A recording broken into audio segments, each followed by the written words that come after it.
In this video, I'll be discussing bimalleolar and trimalleolar ankle fractures. The anatomical landmarks that you should be aware of are the lateral malleolus, medial malleolus, posterior malleolus, and then the distal tibia and distal fibula. And just a quick note here, while the posterior malleolus can be seen on an AP view, it's harder to diagnose and it's better to be seen on a lateral view, and you can clearly see that here.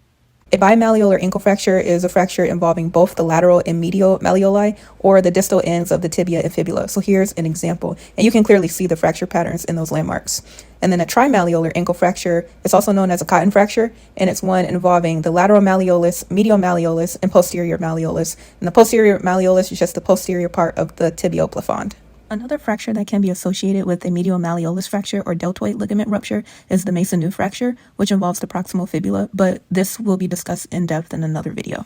For diagnosing, there are three radiographic views that can be used. So an AP view is used to check for other fractures that may not be initially apparent, and a Mortise view, which is just the AP view with the ankle internally rotated, like this one here. It checks for the widening of the distal tibiofibular overlap, indicating a syndesmosis injury. And just to make a note here, so the transverse ligament and posterior talofibular ligament are often attached to the posterior malleolus fracture fragment, and this can contribute to the syndesmotic instability.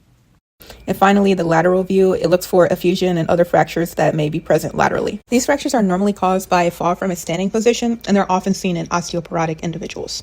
As far as severity, there are different classifications like the Hansen and the Weber. So if you haven't watched those videos on fracture classifications, make sure to watch them.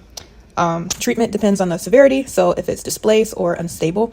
So if the fracture is stable, then a below the knee cast is used, but usually surgery in the form of open reduction and internal fixation is the primary treatment because these fractures are normally unstable.